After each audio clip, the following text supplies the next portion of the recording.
Hello and welcome to Gamersledge podcast. Come on in, sit down, relax, have yourself a drink of whatever you like because it's that kind of day. Welcome to episode 250 of Gamersledge podcast. I am one of your hosts, Mark. Joining us this week, all the way from the Great White North, it's Kate. Hello. And also joining us from the outer fringes of Jersey, it's Dave. That sounds about as good as it gets. Yeah, pretty much. Matt's going to be joining us in just a little bit. Welcome to our 250th episode. My wife asked me, so when are you going to get to 500? And I'm like... and 250 more episodes. Yeah, and she was like, is that next year? I'm like, well, since there's 4 in a week and 52 weeks in a year, you're looking at 5 years to 500. She's like, we could all be dead by then. I said, that's Dave's line. Yeah, it could be. Yeah. I'm worried about just next year. Let me get to 300 first. Right. That's what I was saying. Let's get to 300 first. Let's just take it one episode at a time. So let's do so and do the time-honored tradition of talking about what we've been doing over the last couple of weeks. We were off last week. We have E3 predictions to go through this week. As always, if you'd like to interact with us, you can do so in the Twitch chat, and it will magically appear on our screen, and we will see it, or I will see it and relay it to everybody else. Or you can always use our Discord server at bit.ly/GLDiscord, and that also, it's up in the top right corner of the screen, and you can see it up there, and you can interact with us that way as well. But let's start by going around the room talking about what we've been doing for the last 2 weeks. Why don't we start with you, Dave, because you probably have the smallest list. That's hurtful, but true. I picked up Whiteout. Oh my God. 250, off to an excellent start. Yeah, why'd you start with me, dude? You're just a glutton. Why do you even have me on this thing? Listen, I drink. I picked up Wipeout, which is a fantastic game to play while you're having a sip of whiskey. It's very fast. So I've had a long love affair with the Wipeout game. I'm actually not that good at it, to be honest. Like it takes a lot of effort for me to win in the game, but I still rather enjoy it. I'm not really sure why. I'm not the hugest racing game fan, to be honest, but there's just something about that series that really clicks with me. I love the music, I love the visuals, I love the way it plays, I love the speed, the look. It just as far as racing games go, it just kind of gets me, I guess. I don't know. This is kind of a mashup of previous Wipeout games with a glorious coat of paint on them. It looks fantastic. I was playing probably like 5 feet away from a 60-inch screen. So, yeah, it was awesome. It's good stuff. If you like Wipeout, if you like racing games, if you need to play one of the prettiest ones ever made, pick it up. I've also invested a bunch more time in the Zelda. I've been really wandering around trying to find additional shrines and everything. I actually got took down the last beast before the podcast. So I have all 4 divine beasts back under control. So I'm actually dangerously close to finishing a very big game. I'm scared. Because we'll expect it of you? I don't know what'll happen after that. Will I feel empty and lost? Will I don't remember what that's like. Wait, how would that change the status quo? Because I actually did something. Instead of just the normal, I did nothing and I feel that way. So, I don't know. It's interesting. We'll have to see what happens. But loving the Switch still. Good. and I thought I played something else on it. Oh, in Street Fighter, the Street Fighter that came out for the Switch. I picked that up and I played a little bit of that. Which is Street Fighter 2 King Kamehameha version, right? Yeah, it's like it's literally Street Fighter 2 Champion Edition, with some extra bells and whistles like Violent Ken and was it Evil Ryu and Violent Ken? Couple. Pew! That's how you say it. There's a mode in there that does like kind of like a first person thing with the Switch controllers. I haven't tried that yet, but I want to play around with that, where you just kind of like throw Hadoukens and stuff. So we'll see how that goes. Did you say Hadoukens? Yeah, Hadoukens. Hadoukens? Hadoukens. Oh boy. Basically just did that to annoy you. Okay. But very good game. It definitely plays well. The graphics look great. It was a good game 30 years ago. I know. That was actually kind of funny. I tested it out with my wife's nephew, and it starts off and it says like 30th anniversary of the game. He goes, "Oh wow, this game's been around for a while." I'm like, "Yeah." So I was playing it, and we were watching before his mom came home from work, and his mom came in, and she saw we just started the game, and she was just like, she goes, you guys can't really start, because, we got to get going. And I was like, oh, it's a fighting game. It'll be over quick. And she goes, how quick? And I'm like, I looked at her and I'm like, how quick do you want this fight over? And she goes, real quick.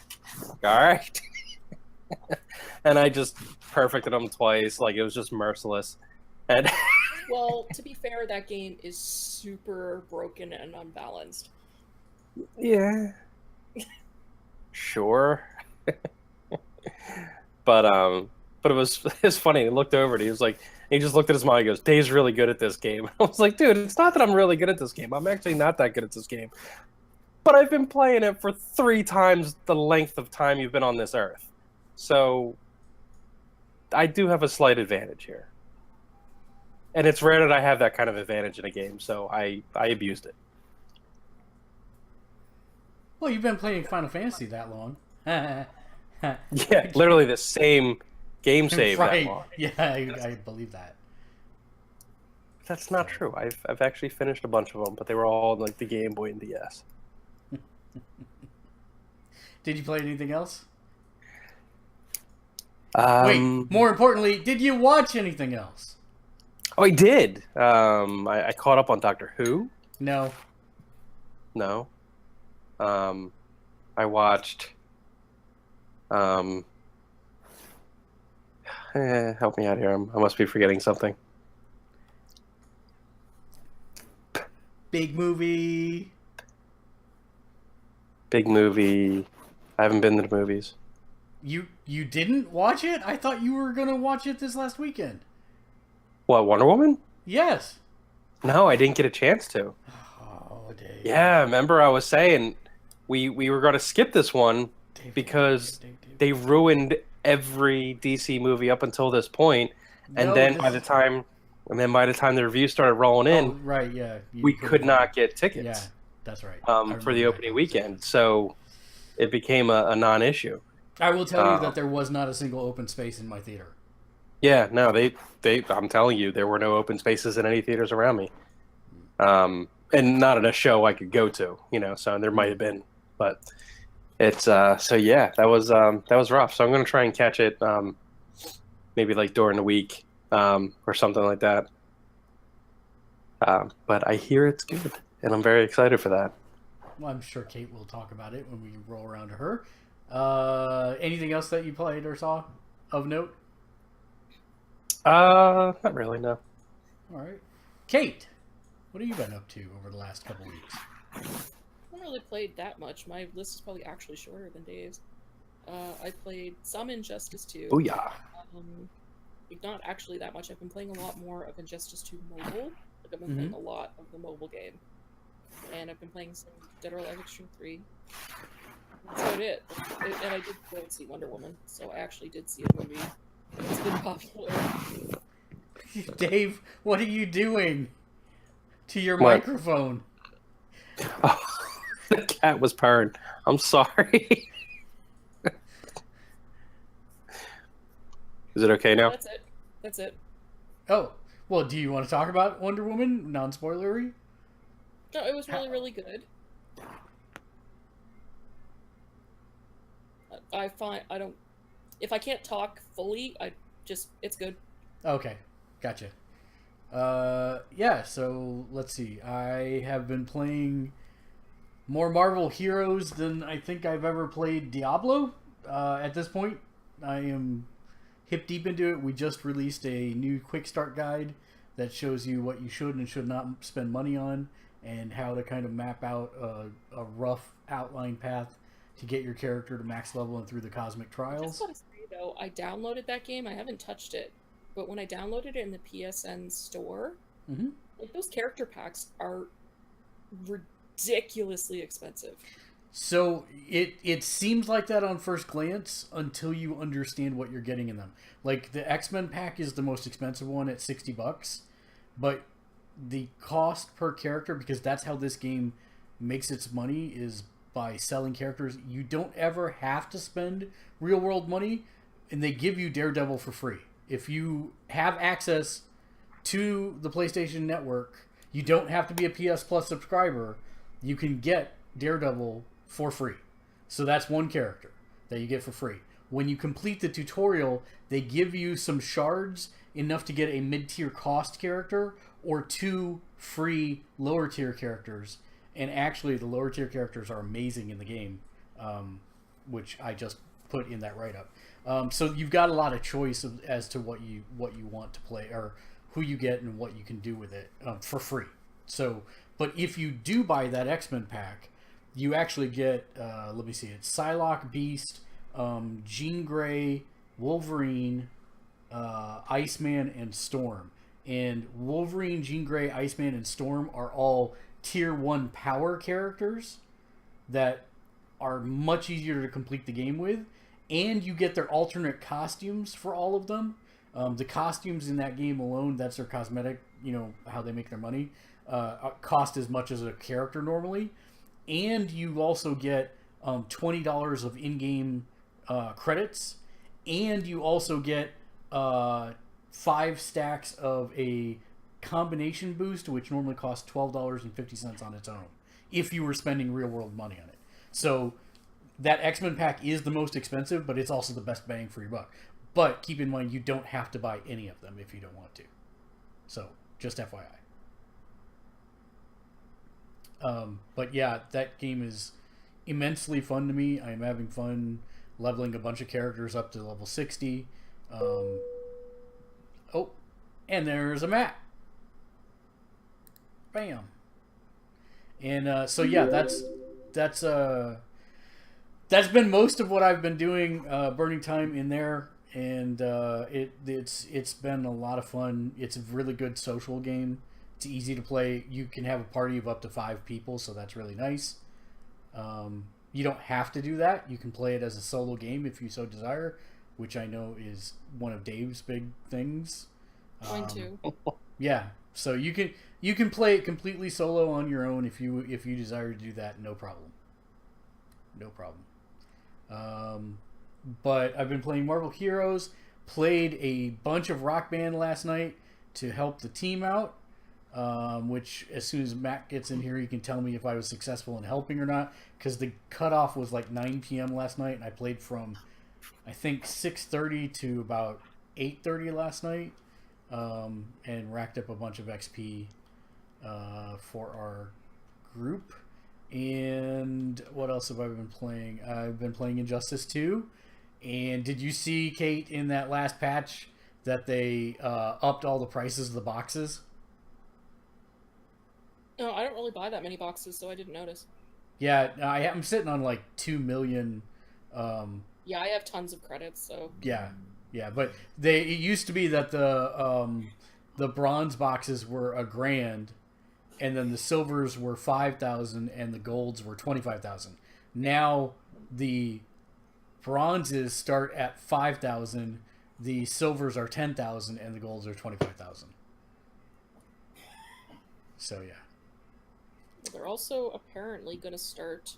They had a Watchtower podcast today about showing off Red Hood's gameplay, and they said that they're going to do some quality of life stuff where you'll be able to open multiple boxes, open them faster, and there will be multiverses where you can just get gear abilities and shaders. Down with that. Yeah. Generally, I still think that game is amazing. I'm not spending as much time with it as I would like, and sadly, I missed out on Tekken 7 for now and Star Trek Bridge Crew. Those are my two big hit list ones, but I don't think I'm going to be able to pick up either of those here shortly. So, well, it's not like they'll cease to exist. Right. They won't. Eventually, I'll pick them up. Yeah, eventually I'll pick them up. I've also been playing a lot of Clash Royale. That game still manages. The worst part is, like, I will get sleepy, like it's time to go to sleep, and then I will pull out because it'll send me a notification saying, hey, your chest is ready, because you can once per day you fight people, and there are 3 towers, and if you take all 3 towers, that's 3 out of 10, and when you get 10 you get this awesome big chest. And so I will generally, right before bed, it reminds me, hey, you haven't done your 10 towers thing to get your ultimate chest. And then I'll be like, okay, I'll just play one. And then next thing I know, it's like, nope, I got to play another one because I got 3 that time, and now I got to get 2 more times, and then I'll be good. And yeah, I end up playing for like an hour and a half. That game is super good. I don't spend any money on it, and it's super good. I can't recommend it enough. It's dumb. And I'm trying to think if I downloaded the new PlayStation Plus games, which I already own Life is Strange, so you're welcome. And yes, thank you for that. Have it. Yeah, that's actually what I needed. Yeah, and I also this is a good month because I wanted Killing Floor as well. Well, I actually have wanted Killing Floor also, and I have not played it yet, but I did download it, so I'm happy about that. I just started downloading it. But yeah, I think that's everything for me. Matt, what about you? Welcome to episode 250, buddy. Wow. Well, yeah, 250. Thank you. Yeah, sorry I'm late supporting kids and their efforts and accomplishments and stuff. So, I had to do that real life thing. Stupid kids and their accomplishments. Children. Yeah, exactly. So yeah, let's see. This week has primarily been I did a rush on Witcher 3 because I thought I was almost at the end. Yeah, no. That one throws a kind of a loop at you there. It makes you think you're almost done, and then no, you're not. Haha. So I put a bunch of time into that. Found out that some of the choices I made early in the game kind of messed up some stuff later in the game. Darn. Free will. Yeah, and choice and impacting gameplay and stuff. Dadgummit. But we'll get through what we get through. And then Rock Band. Yes, we were successful, by the way. We maintained our platinum one more week, and we get the platinum t-shirt, or if we can bump up to whatever's above platinum. There's something between platinum and bloodstone. I can never remember what it's called. Wait, you need me to do this again? Yep. I am going to use Dave quote at this point. This game is needy. Yeah, that's why they're changing it after this week. The only reason need to do it this week is to get the which I think is the coolest shirt, which is the platinum shirt. So wherever we are at the end of this week's thing determines what reward we get, and then they go to the seasons where you don't fail back until they reset the season. I think the seasons are 8 weeks long. So riddle me this, Batman. You had said something weird at some point about we were first. Me say something weird at some point about something? No, yeah, that never but happens. You said we were first, like we were the number one, thing in the nation. We were number one for that short time. Again, remember this Wisconsin. thing is. No. It was North America, I think. I don't think it's worldwide. Maze Worldwide, whatever the boards rate out at. We were first for Spotlight score at that point in time for that week. Oh, okay. We were not first in the overall leaderboard for. Dear Lord, no, nowhere near. Yeah. Okay. We're like in the solid 250s worldwide, I think. Wait, 250? Yeah. Oh, that's not that bad. No, it's the we've done decent. I think I could be wrong. I thought it was that high, but no, don't quote me on that. Somebody go look at We Are Groot and figure out where we are. I don't know. I'll figure that out and report back next week. Sounds good. Yeah. So he did. So Witcher 3. That didn't really do any Horizon. Didn't really have time. I've got a huge stack of comic books that need my attention. I've come to find that comic books require me to be the most awake at the end of the day. And lately that has not been a thing that's even remotely possible. So they're like just stacking up because I'm never awake enough to do comic books. It's like comic books, reading, games, TV. That's like my hierarchy of decreasing awakeness activity. Reading is tough when you're tired. It can be if you're depending on what you're reading can be incredibly tough when you're tired. But for some reason, reading graphic stuff like comic books or graphic novels is just impossible when I'm tired. All right. Then. But then, oh crud! What else? I did download all the games. I played all of them except Life is Strange. Killing Floors. Interesting. I only did the training stuff. I didn't go through the I should say I played all the ones that you can get on PS4. I didn't play the 2 PS3 ones. Played Killing Floor. That one I just went through the training stuff. That's kind of a weird combination of Left 4 Dead and every shooter ever. So that was kind of interesting. It definitely, I'm sure it takes on a different form when you have multiple people. Playing it by yourself is probably not the optimal way to play that game. The Chameleon one, Spy Chameleon, that's a interesting little puzzler that I'm sure gets impossible about a third or halfway into the thing. What was the other one? What was the other little one? It was a top-down twin stick shooter, Neon Chrome, something like that, I think. Yeah, it's something like that. Again, that one's kind of like what was the Grasshopper Suda 51 game? That with Mr. Death or Bro Death or whatever. No, Uncle Death. Yeah. Let It Die. Let It Yeah, Die. Let It Die. Yeah. It's kind of like a top-down Smash TV version of Let It Die, if that makes any sense at all. Because you're in a chair taking over clones or robots or something, and then you fight through the floors, and then you die, and then you start over again, and you can use the money and stuff you got to buy upgrades in between. So it's kind of roguelike, kind of Smash TV-like, kind of Deadline Miami-like. Hotline Miami. Sorry, Deadline. You have death on the brain tonight. I do. Death to us all. So that's pretty much it. I haven't played Puzzle Droids in a while. I downloaded that solitaire game and never played it. Oh, you should play it. It's really good. Yeah, I'll get there. And then I finished 12 Monkeys, season 3. So that was good. Again, I like what they did with the 12 Monkeys license. I understand those that are diehard for the movie think it's abysmal and a sin, but I like it. I can't even watch it. It's one of my favorite Brad Pitt movies. It's so good. Yeah, except you think it's actually still about time travel. So, What's that? You actually think it's actually about time travel, though, which I'm pretty sure the end of the movie tells us it's not about time travel. It's just about psychoses. I think it's about time travel, too. Oh, I think you're both wrong. That's okay. We can all have opinions, no matter how wrong they are. It's based on a story about time travel.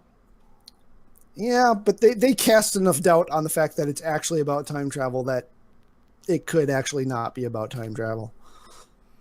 Your face could not be about time travel. Okay, the lady on the bus could not be the lady at the chamber at the end of the time. I love it. There's It's way so too many years in it's between there. So Can we- easy to poke you sometimes. It is. I'm pokeable right now. Actually, I'm more just like no, like Brad Pitt and Bruce Willis were just like perfection in the movie. Like it's just one of those things. Like no, like just do something else. As far as reinterpretations go, I don't know.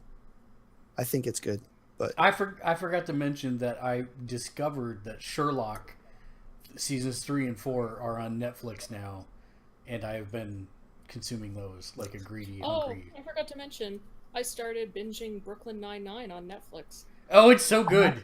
I love that show. I don't know why I wasn't watching it before. That's on Netflix now. Yeah, I started watching yesterday, and I'm already at the end of season 2. Oh crap! I always want to catch that show from the beginning.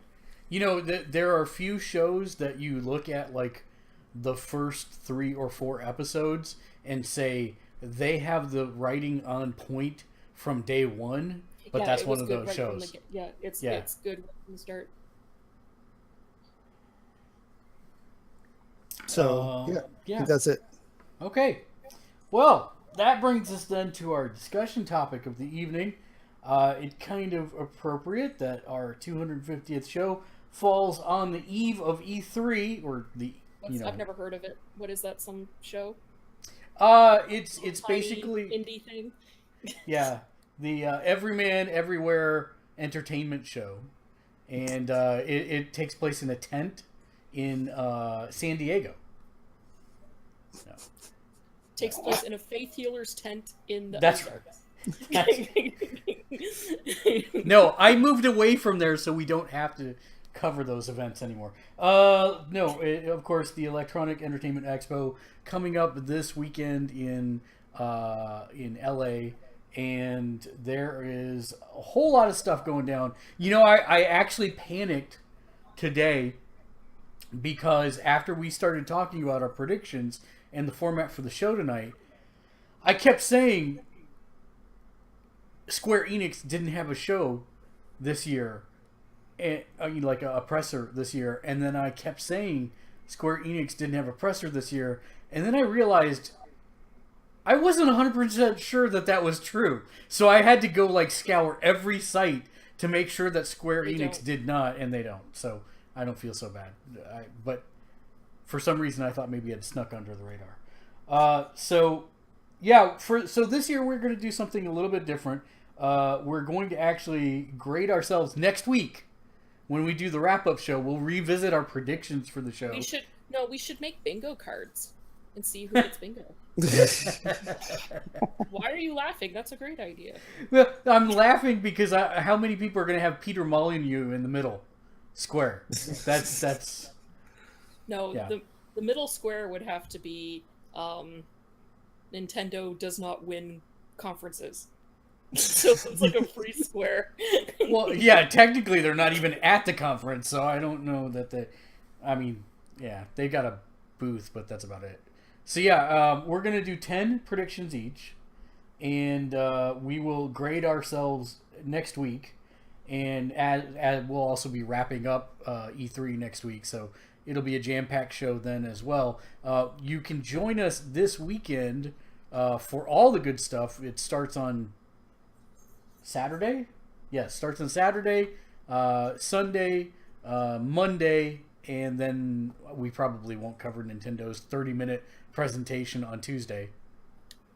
Did you just gag, Matt? Did I just see you gag about Nintendo? I'm still fighting a cold, so I muted before I coughed in everybody's ear. Oh, I thought you were making some kind of pantomime about the quality of Nintendo's 30-minute. I was choking, but it was on phlegm. I see. So yes, we'll have all the times. We'll be talking over those live. We'll go live half an hour beforehand to kind of re-illustrate what we think we'll see on the show, and then we'll probably do a quick post-show to wrap up what we did see and discuss the relevant high points. We'll also be recapturing and reviewing all that stuff on our Wednesday show next week. So join us all this weekend for that. But I thought in order to, I know Kate may have to go after a while, so Kate, why don't we start with you? Your top 10 predictions for E3 2017. Time to prognosticate. Okay. You see what I did there? Prognosticate. It is a word that I believe you do know. And All right, it has so- your name in Because it. it has Kate in it. Because it has Kate in it, yes. Whatever. He's proud of himself. It's his Yeah. pun for the evening. Yeah, he doesn't get one at the end of the show. Wrong! Issue number 2. Sorry, go ahead. Okay, so my first prediction is, well, it's not really a prediction. We are going to see the Scorpio, or whatever they're going to change the name to. I don't know if it'll still be Scorpio. But my prediction is the price point will be $6.99. So I don't know. We'll see what the price is, but I'm thinking it's going to have all kinds of stuff in it, because they always like to include, like, you know, whatever the Scorpio's version of Kinect is going to be, that's, like, raises the price and no one uses it. So it'll... my price point is going to be $6.99, so we'll see. All right. My next one, we'll see footage of Resident Evil 2 Remake. They announced it a long time ago. We haven't seen anything of it. So I'm thinking we'll see something of that, I'm hoping. Next is a new Elder Scrolls game at Bethesda's conference. So, you know, I'm not sure where else, Redcliffe or somewhere like that could be.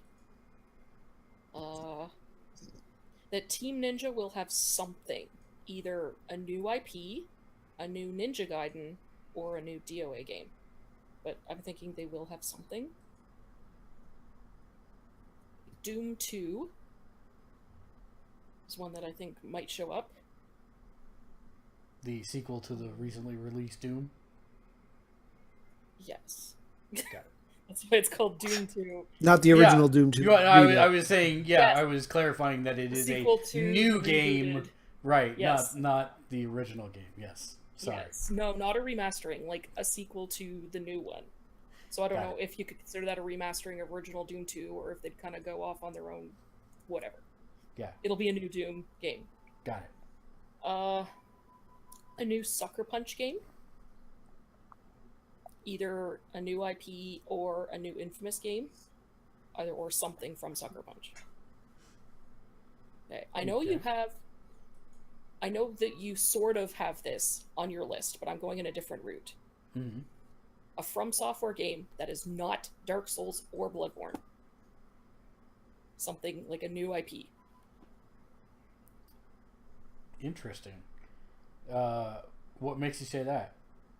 I don't know, I've just heard rumors that they were working on something that was kind of like the same gameplay, but it took place in like an Aztec setting, or, you know, so who knows? Bloodborne might just end up being a standalone game, and they'll just do something else. So we'll see which one happens, if either of them happen. What else do I got here? I have... This is almost a butt pull, but a sequel to The Order. The Order 1877 or 1886. 1886, so it would be 1887. Maybe. That'd be funny. That's cool. A new Soul Calibur game. Because I know Namco does have a presence there, which, I mean, they'll probably have something Naruto, or, you know, one of those other, or Dragon Ball, or one of their other anime series shovelware game things. They always have something like that. But I'm thinking they'll have a few other things. And we'll probably also, in terms of Namco, see stuff. It's not really a prediction, but see stuff of what's going to be in the Tekken 7 Season Pass. Like a character trailer or something. Yeah, I would imagine that too. But I'm interested in the new Soul Calibur. That's interesting, because I think that, you know, they just celebrated, their 25th anniversary for the game? Yeah. Yeah. That's interesting. And it'd be good to kind of reboot it, because the last one was so not, you know, a lot of people were not happy with the latest Soul Calibur, so it'd be kind of cool to refresh it. Mm-hmm. That brings you to number 10. I have a few here. Which one do I want to say? I will go with Super Street Fighter V. that they'll try to fix the mess they made. Considering they haven't sold like hardly any in the last No, 2 and it's been quarters. like on deep discounts for a while, and they still haven't sold anything. Like, the only people who are playing it are the super competitive level. Like, no casual people are playing it because, you know, casual players like content. All right, so do you it sounds like you have extras that you don't want on the list to be graded, but you just have extras. I just started doing an info dump here, so I had like extra stuff. Nice. And you want to address that really stand out as shiny things or things that you know won't happen but wish might? Well, the ones I know will never happen, but I wish would, are Parasite Eve reboot, Vagrant Story reboot, Final Fantasy VII Remake actually showing up at E3.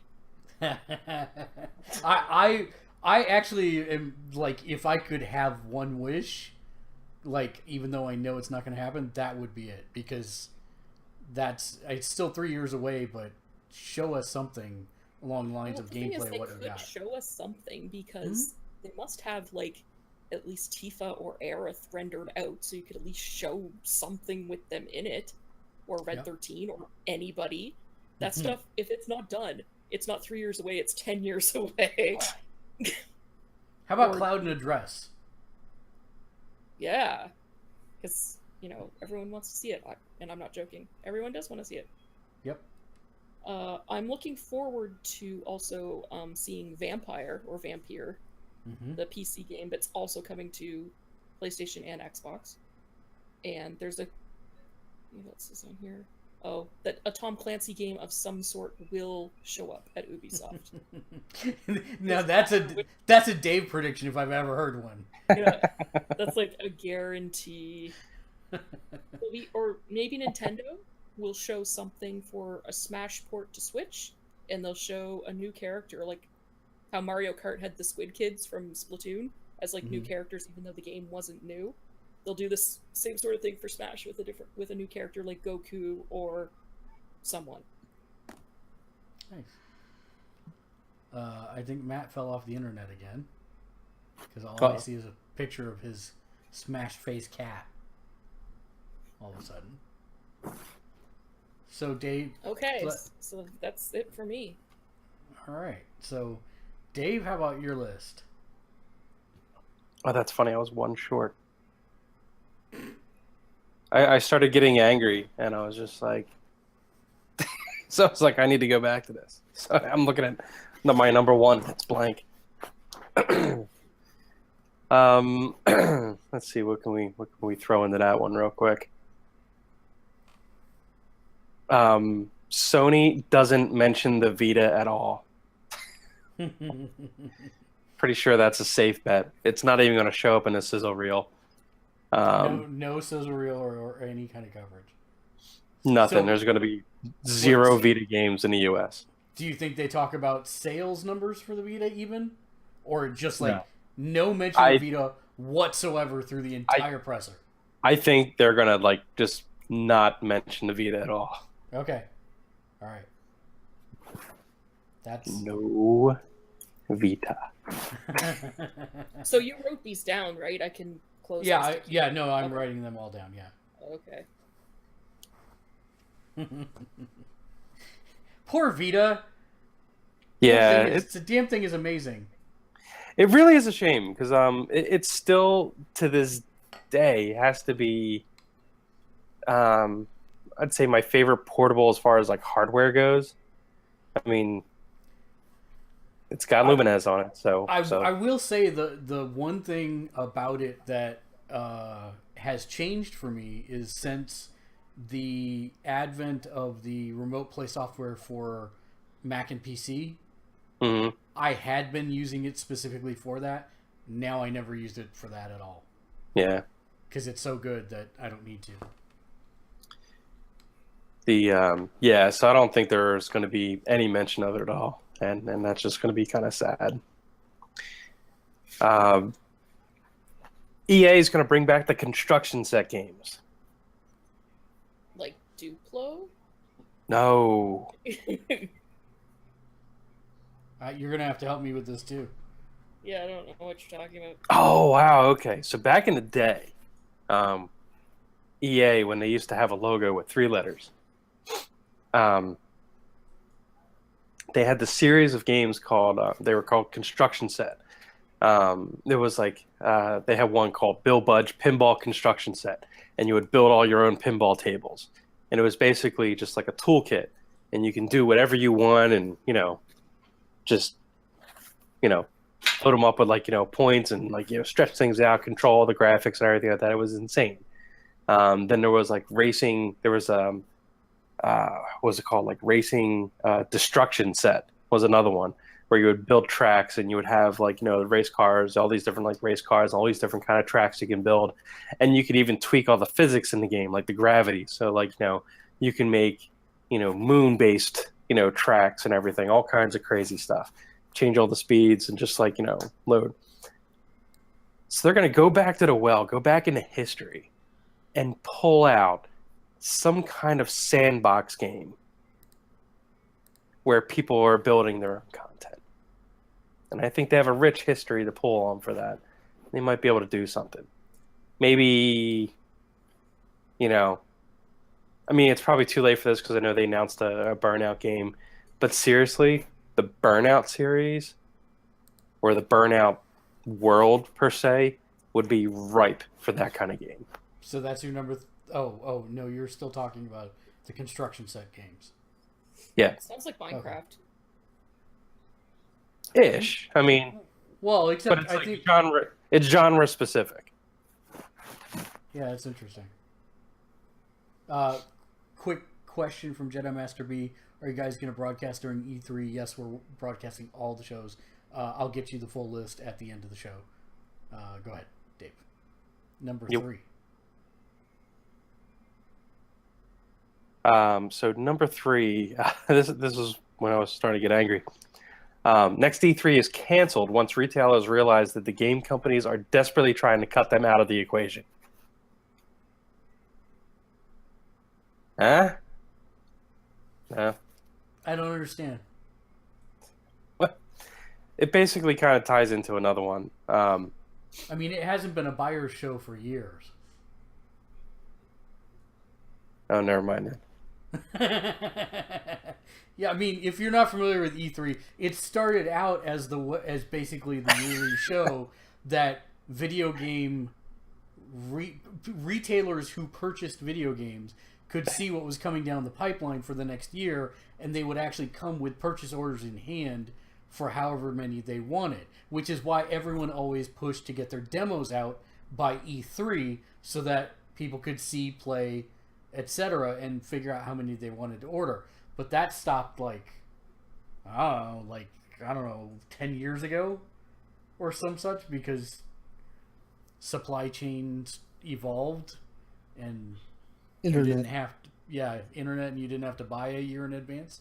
So even though that was the original purpose of the show has kind of been just now it's let's share all the stuff that's coming down the pipeline with everybody else, and it turned into this push-pull of media going there to report on it, game developers now coming and rushing their demos so that they could show it at this big conference, and that was it. Well, now when you see companies like EA doing their own press conference that they control the message and don't have to pay for giant amounts of exhibition space at the E3 show floor, or same with Nintendo for that matter, the question becomes, is this show still relevant? And they're trying to reinvent it this year by allowing the public access, where you could pay $250 to get a ticket to go to E3. But they didn't communicate via the E3 website what you got for paying that premium fee.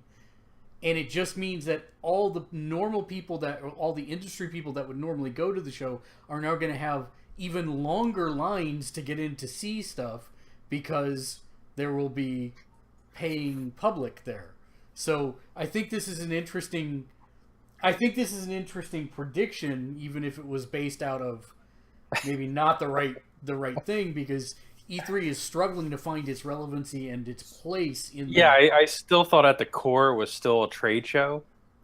Well, But yeah, I didn't realize that that's completely not the issue anymore. So now that makes sense why they're doing all the weekend stuff.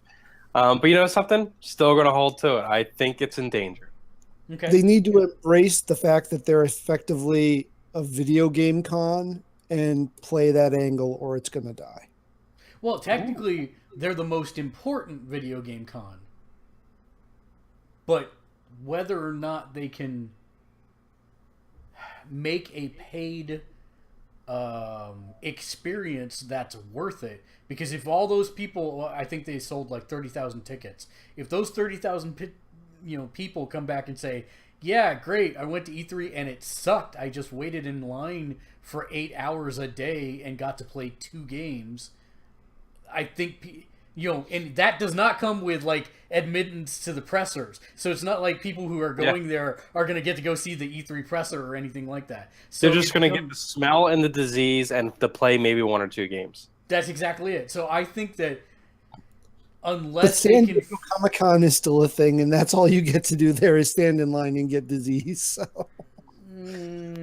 but at the same There's time, so much more for people. yeah, there's a lot of stuff to do there. Yeah, but that's what I'm saying is they've got to become more a San Diego Comic-Con, DragonCon, Gen Con. They've got to embrace that. That's what they are now, and play more to that angle. I think admitting the public or selling tickets to the public this year is the first step in that.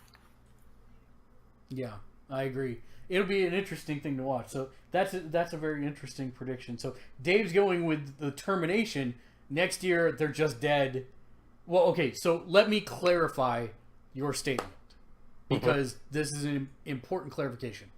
Yeah. E3, are you saying the ESA, which is the organization behind E3, which is the Electronic Software Association, they're a lobbyist group.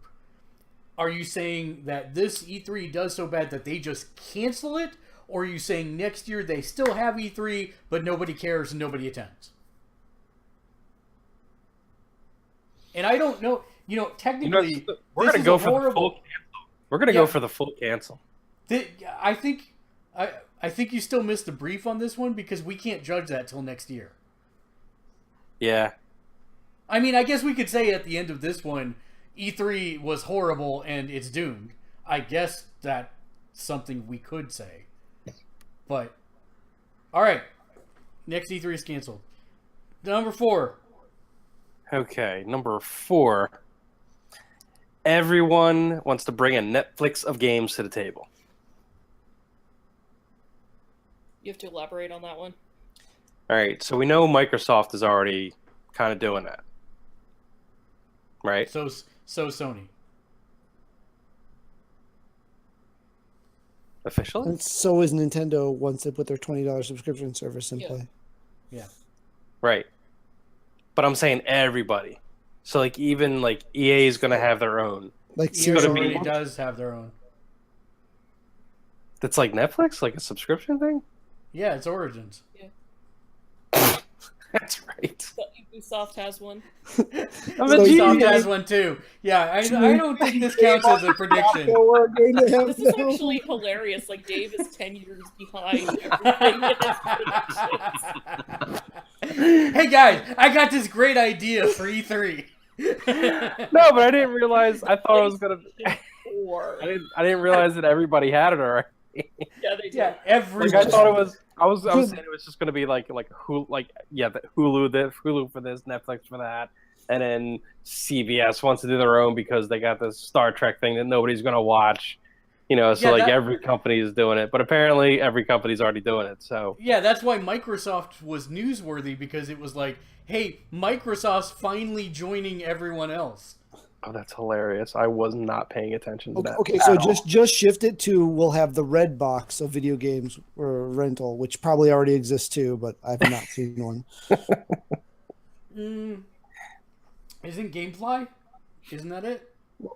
Well, GameFly is still through the mail. Redbox, you go to your local CVS or supermarket or whatever and get a disc from Oh, a so you're- giant red box. Well, but you can do that through Redbox now. Yeah. They have games. I don't. I just see the boxes. I don't look at what's in them. Oh my god. You guys are killing This is the greatest thing ever. Okay, last time I rented something from a Redbox, it didn't have any video games in it. So that may have been like 4 years ago. So Get out of Yeah. the 90s, guys. and the thing is, I actually knew that Redbox did games. That's just awesome. We suck so bad. All right. Oh wow. 7. Number 5 just has explicatives. Asterisk, colon, exclamation mark. Dave's not winning bingo. Yeah. He was like, I'm Explicative. gonna pick the safest answers to get the highest grade. Yeah. And then he started drinking. Yeah, that's what I'm thinking here. Yeah. Let's see if I can do this. Explicative about Scorpio. Well, the Scorpio will be there. Right. So it's either maybe you were like mad because it'll be too expensive, or it will have no game, or you'll have to buy it. Loosely translated, people are really not going to care. Aside from like the guys who bleed Mountain Dew. Even they won't care. So Nobody will basically care. You're basically saying that reception to any Scorpio information they give will be tepid at best. It may be the joke of the show, is what I'm saying. Okay. Meme material. Yeah. The Xbox Meme 1. We should just change the name. It'll be like, I mean, and it could be fine because if you remember back when the first Xbox was released or announced, it was quite the joke. You mean the X Barn, right? Yeah. With the Duke. Yep. I still have mine because it has DOA X1 on it. Yeah. I still have mine too because there are some great games on It's that actually thing. like the Dreamcast 2. It is. It totally is. Especially when like Sega went all in on it and they did Jet Set Radio Future. Oh, so I forgot good. one of my butt pulls. Either a remaster or something of Panzer Dragoon, one of the Panzer Dragoons. No, it needs to be Panzer Dragoon Saga. Yeah, it does, but any kind of Panzer Dragoon HD remaster, something. Oh, that would be awesome. You'd have to buy a Scorpio. They would do that just to be jerks. They'd be like, what's the one game that Dave would play on there? Oh, Panzer Dragoon. Okay. So number 6. Number 6, Insomniac's Spider-Man is going to be the surprise hit of the show. Why is that a surprise? Because people are going to be freaking out over this game when they see it. So, okay, so you're opening up a bunch of questions on how this gets graded. So basically what you're saying, if I translate it, is Insomniac Spider-Man will be shown off at the game and it will be received very well. Or shown off at the presser and it will be received very well. It's going to be at the top of a lot of people's list, is what I'm saying. But for your prediction for E3, you're Yeah. saying that we will see a lot of information about Spider-Man. Yeah. Okay. All right. And people are going to be like, Shown I want that. extensively, and someone just logged into 1996. Shown extensively, and reception is positive. Okay, got it. Can you put it extremely in front of the positive? Extremely positive. Okay. Thank you. Extreme! Spelled with an X, no E. Oh, no. Don't do Lots no, of no, extra no, no. E's. No, too late. Already done. Extreme. No, see, that's not. It's extreme positive.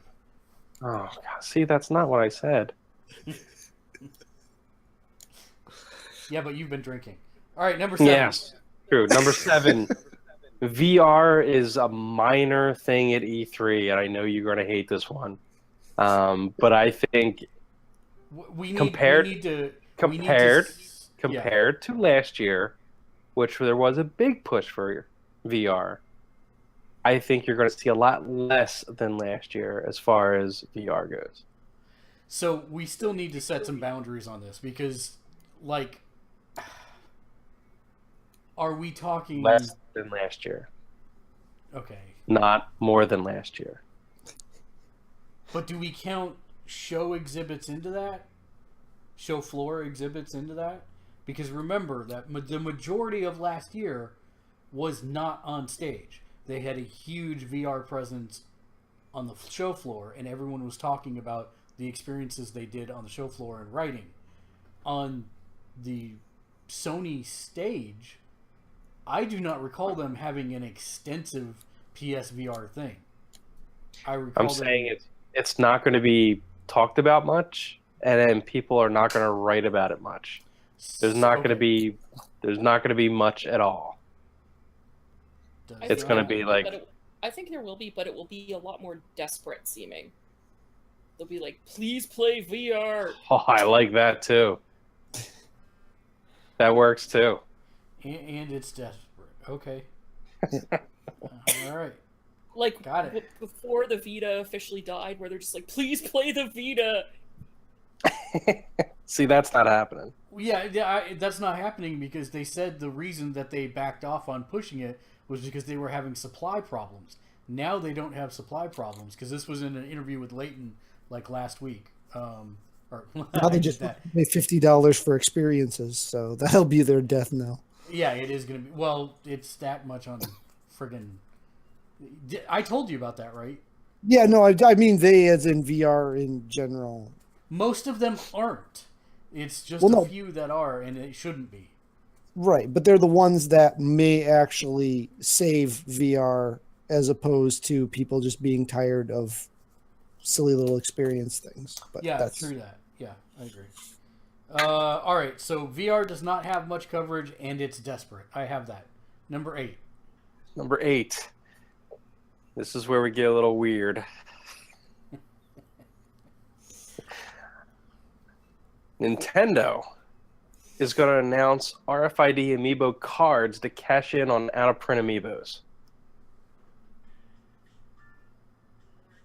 Well, Nintendo's amiibo cards already. Yes. Right. But by like other people making them. No, I mean like they have them. Animal Crossing. No. I understand that they have them, but they're going to do like re-releases.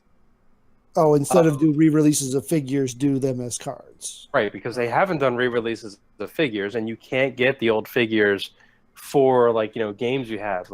People have to go online and spend over $100 to get Zelda amiibo for the Zelda game, or they go to Etsy and somebody makes a nice beautiful card set of all the Zelda games, or you could be like me and get that little N2 chip where you can just store 100 amiibo on there, which is fantastic, by the way. The views of Dave do not reflect those of Gamersledge. Any of its subsidiaries are, yeah. What? No, all it is just storing files. That's all it is. That's all copyright infringement is. Well, if people could get them, Nintendo. That doesn't. Scarcity does not override the law.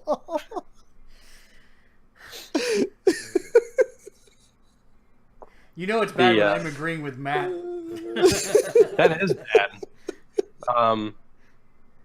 No, it's a neat toy. I own all the amiibo, so not an issue. Sure, of course. Because I know you'd only stay above board. Yeah, no, I was just curious. I was just curious of the tech, and it's pretty neat. But Nintendo's leaving money on the table, and I know that they're a company that tends to do that a lot. But I think this is an easy win for them. And there's a ton of people out there putting that stuff out there, and they're selling card sets, and they're selling these little, RFID readers and stuff like that. Nintendo's got to get some of that money back. They like getting the easy money. So and then I don't think this is relevant to your guess as far as what's going to come up or your prediction, but are you thinking there'll be like packs like the Animal Crossing cards where you'll buy like a $10 blind pack and get 5 cards, or are they Yes. gonna?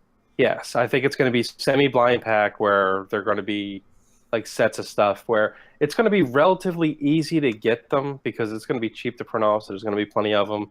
And, I think they're going to have a decent enough distribution, if they really like put it in there, put some thought into it, which I really don't have faith in them to do so. But I why think, would you do this? Hmm? I for don't. old ones that are not out for like. I get it. But why would you release? I'm not arguing your prediction. Your prediction's fine. But I'm saying, why wouldn't you make something collectible? Actually plan to print more than 7 of them and sell them as a blind pack still. Except this time you get a Mario star that has 1 of 5 amiibos on it. And do it that way. Rather than... Yeah, dude, I don't know. I mean, they're the ones that don't want to make money. I hear you. I'm just trying to give them ideas on how to make money. That's all. Dave's desperate plea to Nintendo to hire him so they can make him money so he can make them money. Yeah, I'm just like, dude, like, what are you doing? Okay. All right. So, number 9, the Nintendo SNES Classic is released, but already sold out before it's even released.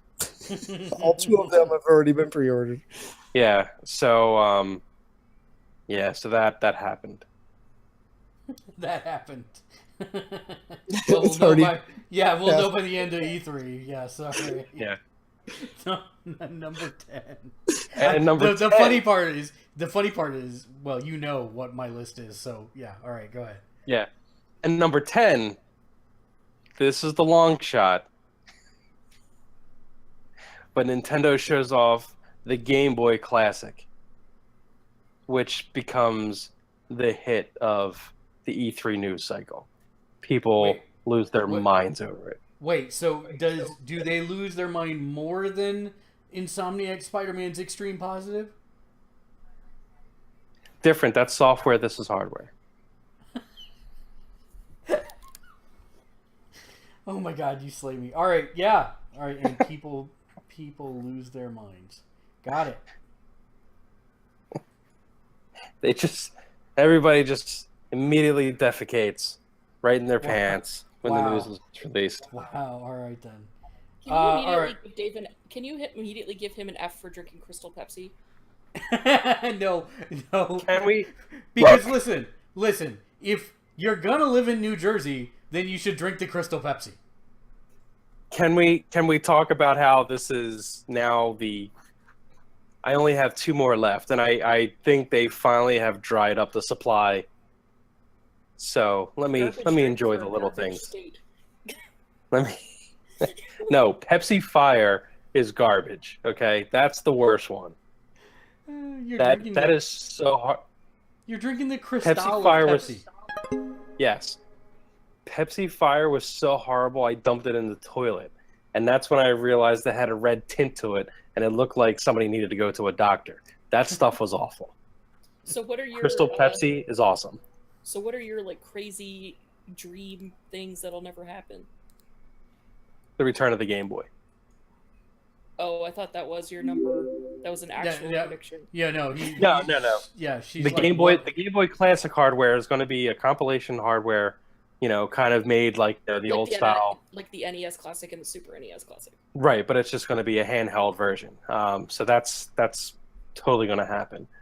The thing that would be awesome is a super portable, long battery life, just plays great games machine, real simple, cheap, getting it in the hands of kids, that kind of thing. Like going back to the core of what the Game Boy was and is, bringing back something like, the Micro or something like that, like put it in that kind of form factor, would just be, it would be killer. It'd be awesome. So green and gray then too, you're saying? What's that? The green and gray then too, right? Green and gray. Yeah, the Graphics. old Game Boy, green and gray. Oh no. I'm talking. This is a like pie in the sky, prediction of what I would love to see is the return of the Game Boy line. Yeah, but wait, no, I'm confused. I'm with Matt. So you're talking green and gray pixels, or are you talking Game Boy Color? No. Are we talking about the? All right. The original Game Boy. I mentioned the Game Boy Classic. Is that what you're talking about? No, I am talking about your pie in the sky wish. Right. The clarification is, are you talking original Game Boy graphics, or are you talking about Game Boy Color Plus, post graphics? Yeah, no, I'm talking about like a new Game Boy. That is, a modern Game Boy. So something to replace the DS, the Right. 2DS. Okay. But literally one screen, back to basics, kind of deal. But just like kick-ass little portable. All right then. That is, Called a Game Boy. yeah. The Game Boy name comes back. All right. It'd have to be Game Child, you realize. They could do two. They can do Game Boy, Game Girl. No, they couldn't. Not this day and age. Yeah, I was gonna say, you might have. They would have to. There's a lot of. I lost track. There's a lot Game now. Child. Game Boy them.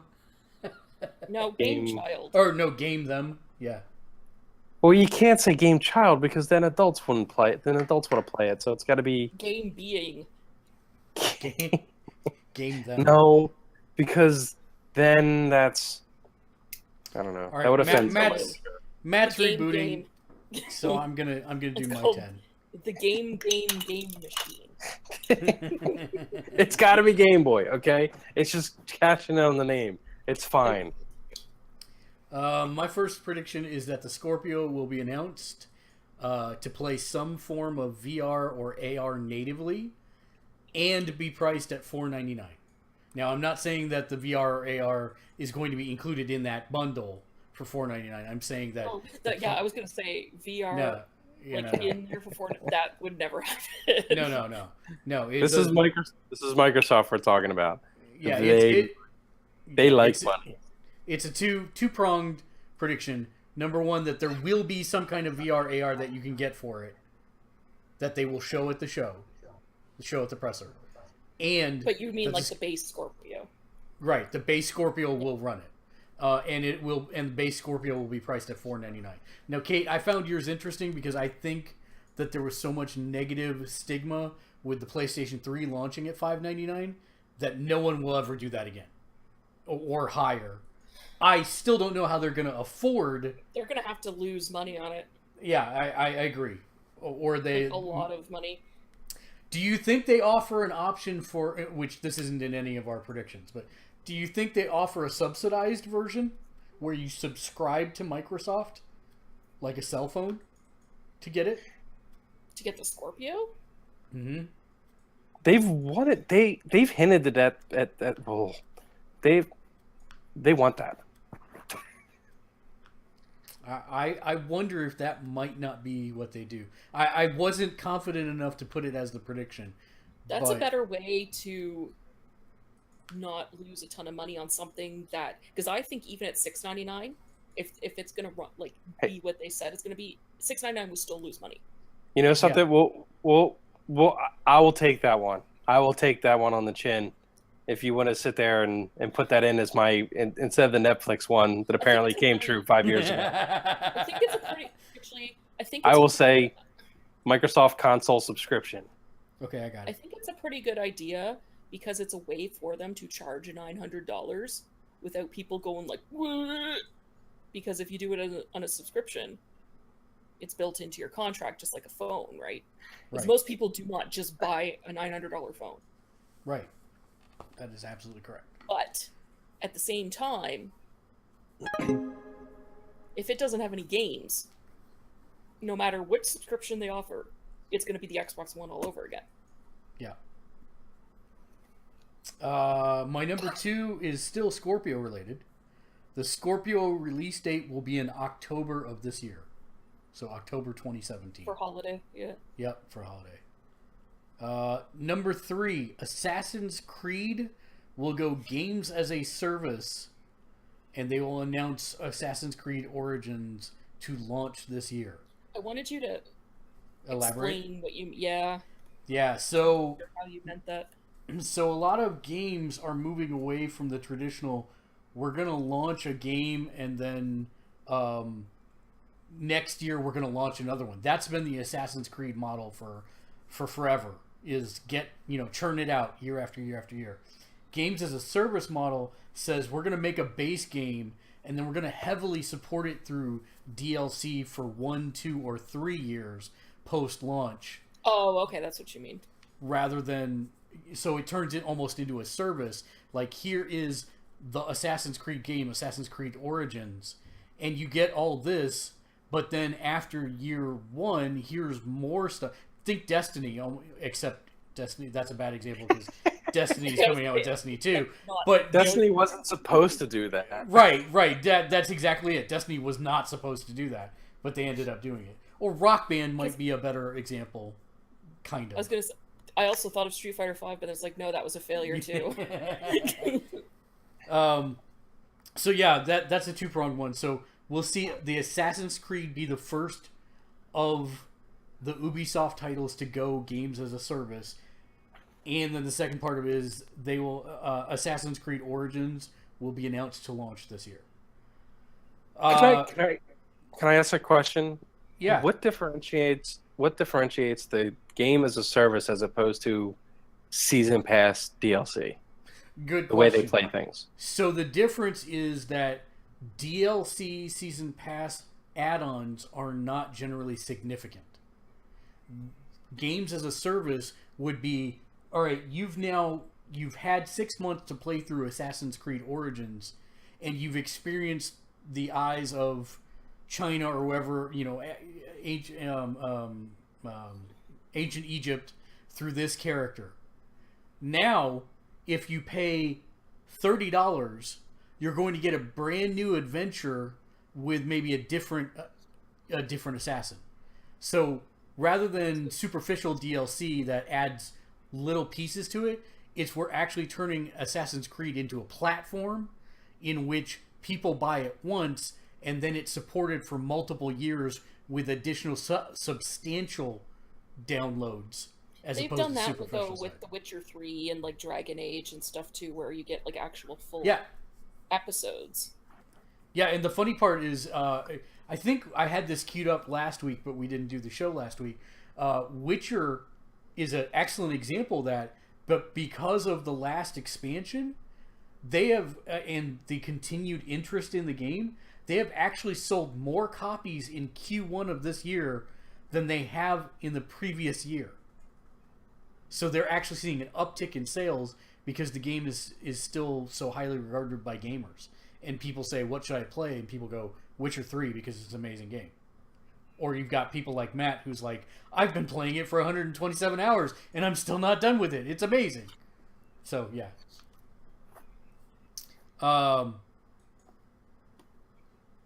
And to that end, Marvel Heroes is actually a good example of a games as a service, because they have the core gameplay for free in there.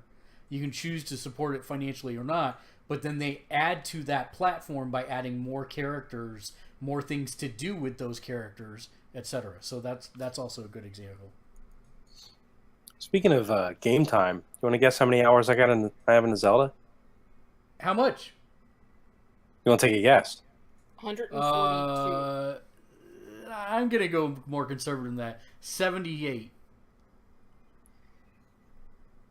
120 hours or more. Wow. Yeah. How'd that happen?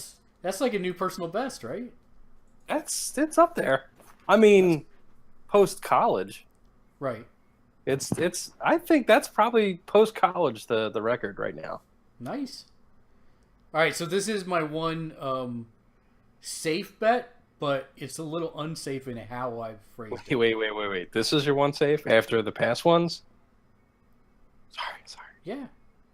Borderlands 3 will be shown by Gearbox Oh, you shouldn't even say this one, dude. at the Microsoft show.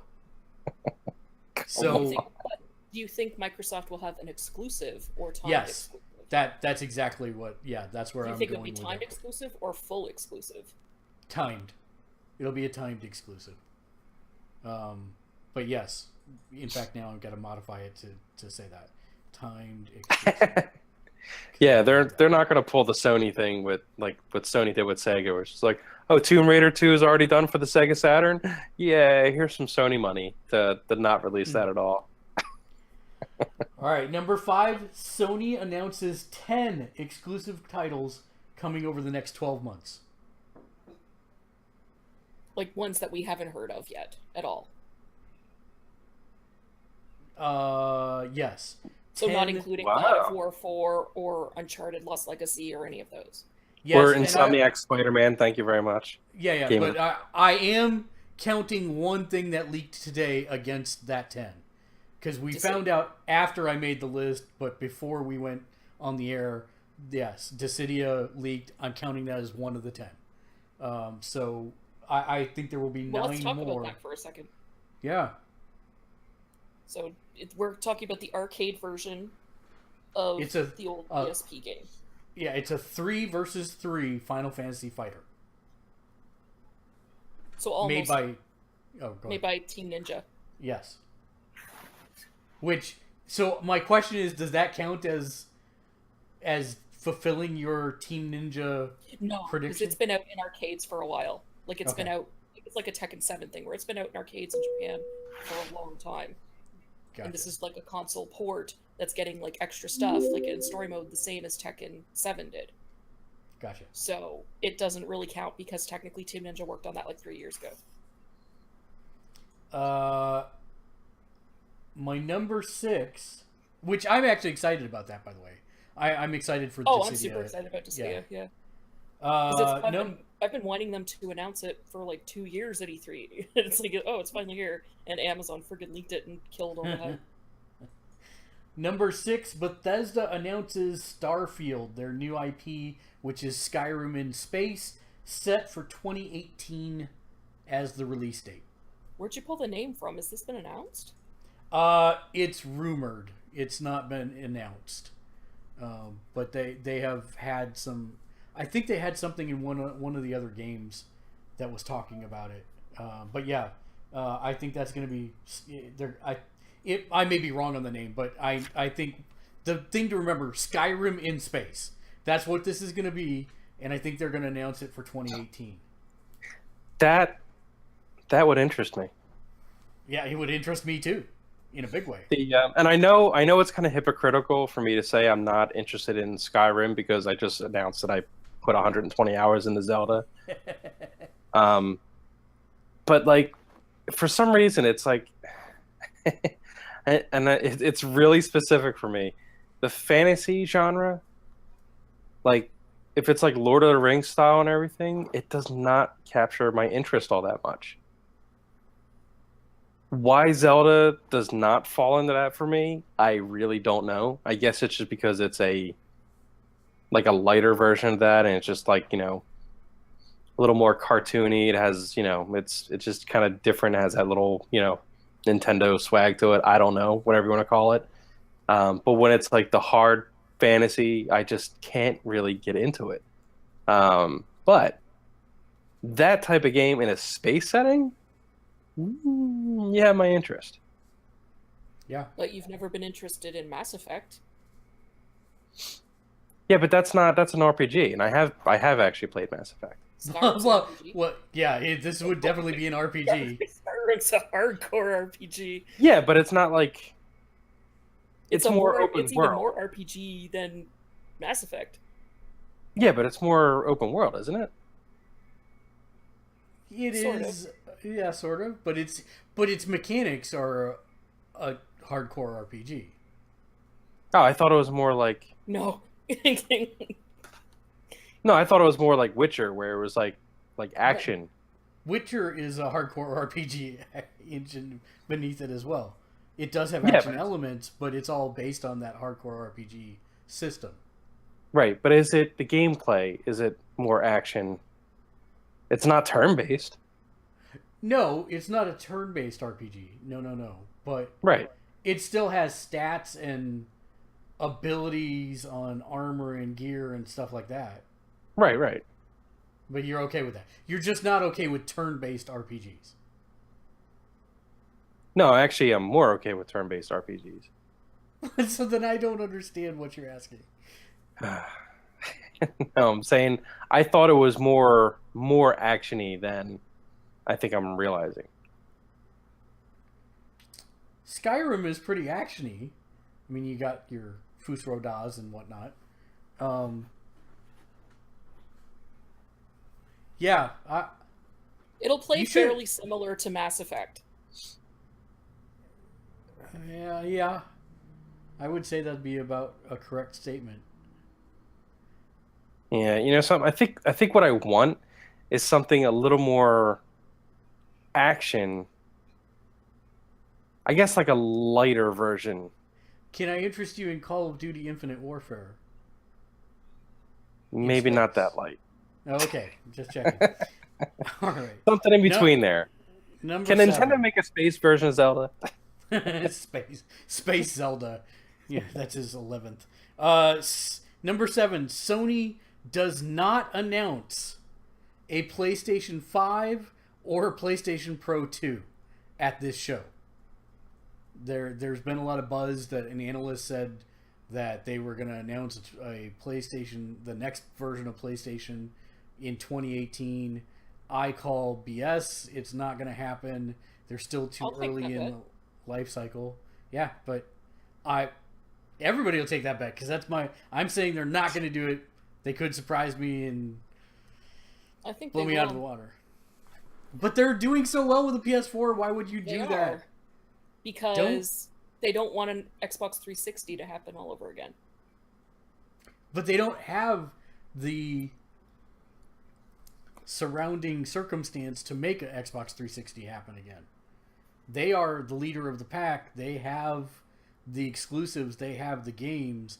Even with Scorpio coming out, I don't think they're threatened or will be threatened at this point. But yeah, that's my prediction. We'll see. I could be stone dead wrong. See, yeah, because the thing is, too, at this point, for the Scorpio, it's like you might as well just buy a computer. Mm-hmm. Number 8. And this is along the lines of something that Dave said earlier. Nintendo announces and then beats to death with a baseball bat the only Super Nintendo classic we will ever see. No, seriously, they won't even show it or announce it at the show. So I don't think they will actually announce it at the show because they don't care. They have a 30-minute long presentation. That is not the time that they are going to announce the Super Nintendo Classic. They're gonna show it, smash it with a sledgehammer, and give it double bird. That's what's. Yeah. Well, That's yeah, and- in 30 minutes, they'll probably do a bunch of hardware stuff. The only games will be in a sizzle reel. Yeah, I really predicted that the 30-minute show will be Reggie and Miyamoto sitting there with Mario dubstep in the background making it rain. That's all it's going to be for 30 minutes, is the two of them. That's it. I think a full 1/3 of that 30 minutes, 10 full minutes will be dedicated to different colors of Joy-Cons. That's actually a really good one. Yeah, it is. Do we have another one I can replace on my list? And then another 10 minutes will just be a loop of that GIF of Reggie doing that dance while he's like tapping his watch. Yeah, exactly. That's it. And then you'll have the Japanese guy come out and lean on the sofa awkwardly and make the switch motion. That's it. Actually, that creepy Mario game should be fun to see where they're at with that. Because I'm all about that. I think that's going to be as close as I'm going to get to the Grand Theft Mario that I was dreaming about years ago. You mean the one where Mario does not look like every other human in existence? Yeah. Yeah. That's awesome. It's so weird. I still want that game, and I think the Switch is the system to make it happen. So this is funny because one of mine directly contradicts one of Dave's. Number 9, Bethesda shows substantial footage from Fallout VR and people lose their minds. That could happen, actually. Number 10. I Go think. Yeah. I think Fallout 4 VR could happen. People losing their minds, not so much, because in presentation, VR is not impressive because you're just watching on a screen. Yeah, but I agree. You know, I wrote that article a long time ago when Microsoft announced their partnership with Oculus, called "Oculus literally just shot itself in its virtual foot," because Microsoft actually did something that I thought was impossible. They were explaining presence in VR well, and they built it up and walked the audience step by step into how presence in VR was different from watching a dinosaur on a flat screen, or when you were in a VR experience where a dinosaur was crashing through a building trying to eat you, and you felt that visceral fear to run away, which is something you don't get with the screen. They did this amazing job of painting the picture, and then they showed how the Xbox One integrates with the Oculus Rift by playing everything on a flat screen in the Oculus Rift. I'm like, screw you guys, you were doing it. And that's still like their biggest problem. I think, Kate, to your point, that Bethesda knows this, and what they will focus on instead are user reactions of people who've done it, talking about the experience rather than showing it on a flat screen.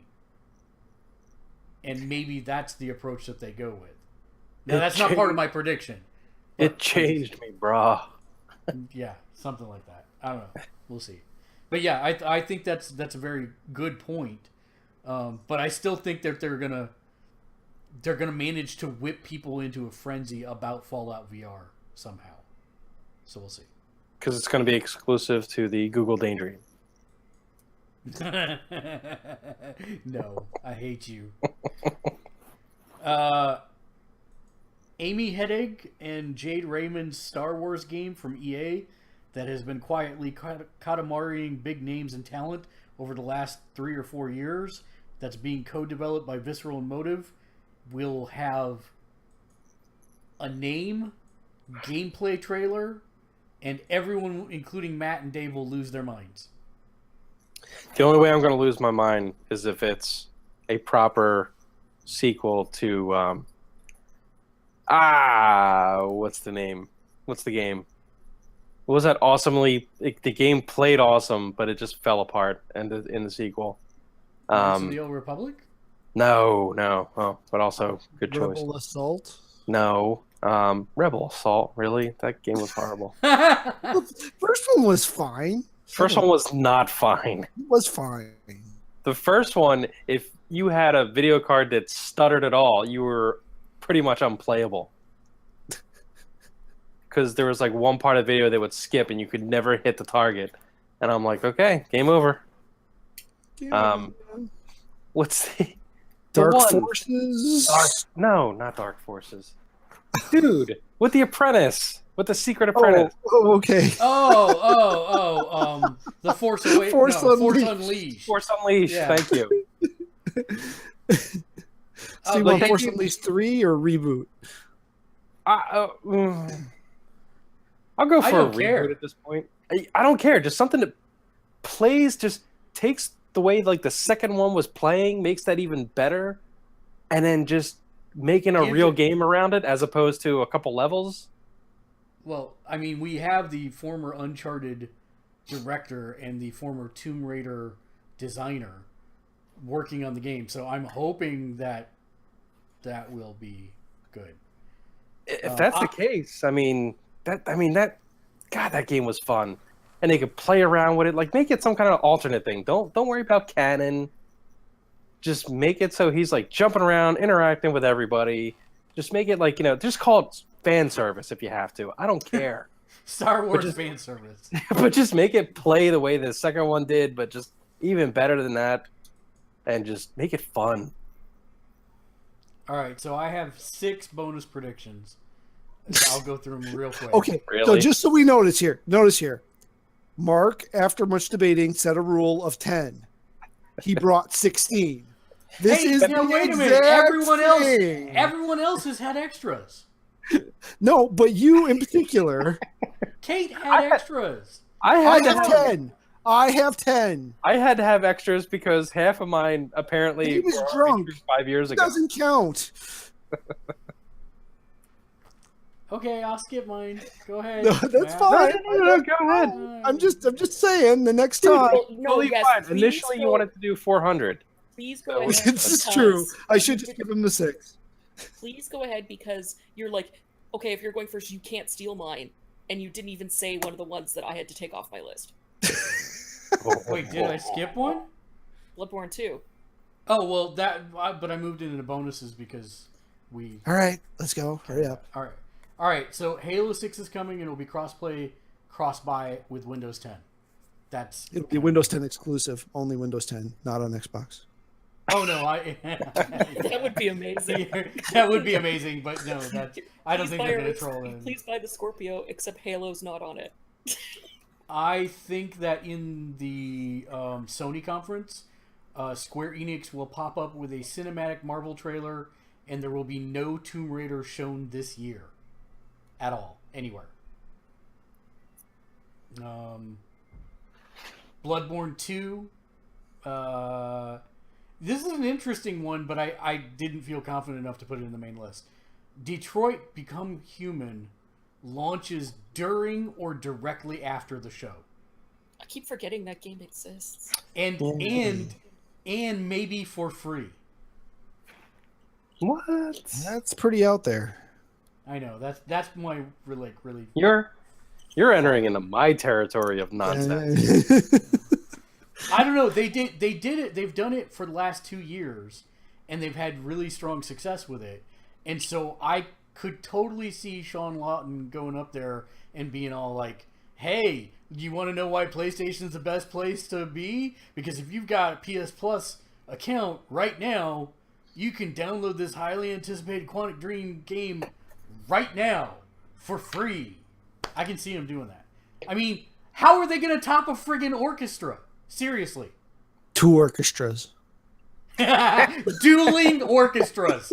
Dueling orchestras. I like this idea. And my last one is Death Stranding gets a release date of fall to winter 2018 and new trailer. We know it's not even going to be there now because of the leak stuff. So, yeah. They haven't even started coding yet. They just finished their office. I think you're right. We bought chairs. That's what No, have you heard about their office? Their office is insane. It is like bridges, the teaser image bridges was because they put bridges in their office. That is ridiculous. Yeah, I but if do you not listen approve to of any of the stuff about their office, it is ridiculous. It is like a level from out of Metal Gear or something. It is insane. So that's it, Matt. That's all I had for my extra ones. Go ahead, Matt. Oddly enough, amazingly enough, I don't have a ton of overlap. So, one, there will be a new Wild Arms game. Wait. He's I gonna gotta write get them to down. Yeah, I'm writing them down. Sorry. Judging us. Matt. Okay, new Wild Arms game. Got New it. Wild Arms game, most likely female protagonist, which wouldn't be a first for the series, but I'm guessing. Wait, so are you taking a hard stance on that? Like, is it a 50-50? There is a new Wild Arms game, and it will have a female protagonist. There will be a new Wild Arms game. I guess I'm like pointing to the stands with it'll be a female lead, but it's not a hard. I'm 50-50 on that part. Yeah, but I gotta have some way to judge if that's Just the Wild Arms game is the only okay. thing. So I'm new Wild Arms game. Got it. Okay. I'm going to contradict one of Kate's. I think we will see a new Parasite Eve reboot, sequel, something. That was my ass pull. So if it Okay. happens, I'll be ecstatic. Yeah, I think we will. I think with the That wasn't on my list. I think with the female protagonist trend that we've seen, I think they'll want to revive that one and You get think that it will in be there. more like Parasite Eve 1 or Parasite Eve 2? Or I actually kind of think it'll be more like Horizon. That would be cool. Because the focus actually reminds me a lot of that with the sphere. I'd be all for that. I'd be Yes. all for that too. I'm this one. The numbers are important on this one. Okay. There will be 4 previously unannounced, as in they didn't have a title or whatever like that, Star Wars games revealed. At least one of them will be revealed at Sony's conference and most likely be at least a timed exclusive. Do you think the other ones will be at EA? Sony. The other ones will probably be at EA is what I'm thinking. Or Microsoft might get one, EA have 2, and then one at Sony. But So we are saying 4 unannounced things besides if it doesn't have a title yet, Battlefront. it counts. Yeah, besides So- Battlefront. Yeah. Okay. So Amy Hennig's thing would count. Yes. My number Yeah. 10. Okay. Yes. All right. And one revealed at Sony and is a timed exclusive, and that's it. Yep. Okay. 4, Sony will declare their intent on handhelds for the future. Whether they're stepping out or they're going to put out a new one or something. This one's kind of generic, I know, but they will declare an intent instead of just kind of letting it linger as it has been for And the you need last. Because that would also count if they're like, we're not making any more handhelds. Right. Yeah. Right. Yeah, which I totally 1,000,000% believe they will not do. It's kind of an out there, but I guess that's maybe more of a hope then. But yeah. Yeah, no, I'm with you. I guess. You good? Okay. I guess I missed a word in one of your predictions, so I guess this is a similar one. That Square Enix will show a trailer for the first of their Marvel games, most likely at the Sony presser. Sucker Punch will reveal a new game. Kate had that one. Wait. I had that one though. Hold on. Squeenix will show a trailer for the Marvel game. So is at the Sony presser part of that or not? No. And are you making the distinction of cinematic or gameplay or not? Are you just saying I would just they say will they'll show a trailer. Okay. That's all we'll see is a trailer. We won't see any significant. Okay. It won't be an in-depth. It'll be an announcement trailer or not an announcement. They've already had A that, but teaser you know. trailer. Teaser trailer. Yeah. Yeah. Sucker Punch will reveal the new game. Are we allowed to double up? Because Kate did have that one. Yeah, sure. Okay. I think we'll see Sucker Punch. They've been quiet for too long. Telltale will announce a Doctor Who game starring David Tennant at the Sony show. A Doctor Who game starring David Tennant. Wow. All right. At what show? Or are Sony. you just saying in general? He said Sony. At Sony show, Oh, I it's think. At Sony. I think it'll be at the Sony show. All right. That was 7, 8. Microsoft. Okay, I'll read what I wrote down. Microsoft. I will read what I wrote down and then I'll clarify. Microsoft will declare AR is the future till holodecks are a thing. So basically, I guess what I'm saying is they'll cut themselves from VR and basically they will focus exclusively on AR as a thing that they're going to go with. Yep. Okay. Now, I know this is not part of your prediction. So this is just an extra question for discussion. Do you believe it will be some kind of watered down version of HoloLens? Yeah. Yeah. Okay. Yeah. It'll be something. So now it'll be a 62 centimeter window that people can afford for $200 as opposed to the $2,000 inch and a half window that they can see things in. Something like that. Yeah. It'll probably flip over their eye like a Dragon Ball Z, but then it'll just be this itty bitty little thing in the center of it. Bethesda will announce Fallout Online. That's some interesting ones. Mm-hmm. And can I just say, Dave, can you please make a stuffed creeper cat to put in your tiles or fix your tiles? I was yelling at him before you came online. I'm like, dude, you still have not fixed your ceiling. No. It's been like years. Because why? It's Put a creeper cat in there and just maybe do it. I like that one, Matt. I think that's. No, I think it's a good one. See, because I almost put that Bethesda was going to announce a spin-off Fallout game, like a New Vegas or something like that, because it's about that time for it. But I think Fallout Online might make more sense for them, so I think that's a. It makes a lot more sense than Fallout VR, that's for sure. But they've already announced Fallout VR, so. Yes. Oh, I didn't really. Why would I? Why would I know that? Are you dude? You watched the press conference with me last year. I did. He's gone. Let's see. That was 9. Number 10. This one's out there, but I really kind of think this is going to happen, or something to this nature. Maybe not this specific, but Sony at their conference will announce a partnership with Google that turns every PS4 into a Google Home device.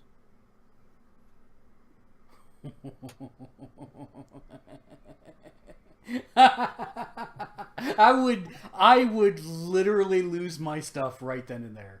If that were to happen, I do not think I would be able to function for the rest of the friggin' live stream, because I would just be cackling for 30 minutes straight as Sony royally gives the finger to Microsoft by partnering with the dreaded Google. That would be the funniest freaking thing. How would that? The screen just goes suck it, bang, and goes. Yeah. I mean, oh my god! If suddenly every PS4 could listen to you, run an assistant scheduler program app, play music. I mean, I would think part of the trade-off would be they'd have to install Chrome as part of the firmware update, onto the PS4. Mm-hmm. But still, that would be pretty epic. I've kind of wondered why Google and Sony haven't partnered yet. So it just feels like it's time. Like they've got to come with something. Do they? It feels like they do. It just unified in their war against the Microsofts. That I don't know. It feels right. That's all I can go with. It feels right. I have nothing to back it more than a feeling. I'm just trying to work through the business permutations in my head for that to happen, because in that scenario, it seems like Google gets way more than Sony would out of it. So what would be Sony's incentive to make that partnership happen? Money? I don't. Yeah, but for what? Lots of money. But Sony's actually back in the black and doing all right because of the PlayStation. So to fundamentally change the underlying structure of it, even if it was for a hefty chunk of cash, I don't think necessarily would be in their best interest at this point. But if there was something that they were getting out of it, some crucial thing that they didn't have already, like maybe infinite cloud storage. Well, infinite cloud storage and a revised network backbone that was fee-free, that I could see that being a strong case for it. I'm just working through it in my head. I'm not saying that it wouldn't happen. I just have to make a business case for it in my head. Either that or going along those lines of, back-end storage and services and everything like that. You could see someone like Amazon stepping in. But I don't know. That seems not like a neutral move for them. Because Amazon, would be really ticking off a bunch of companies doing that. But it would be like the same kind of thing. That'd totally be something Amazon would do. Yeah. I mean, because they would totally leverage, AWS, which is just huge. I mean, that's just a runaway success for them. Huh.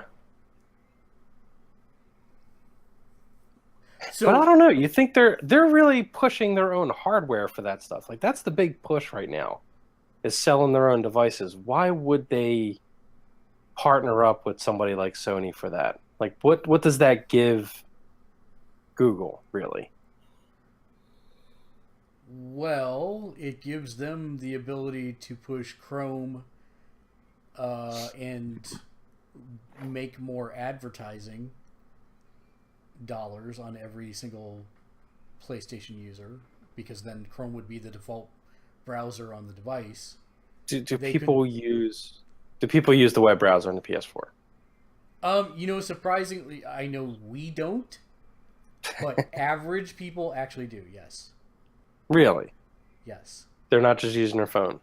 Mm-mm. They're not really. Where are you getting this from? The empirical evidence. I literally have been in 3 parties over the last 4 days in which people were looking things up on their PlayStation. 3 parties in the past 4 days. Mm-hmm. Were they Sony events? It's the thing you can use No. without data.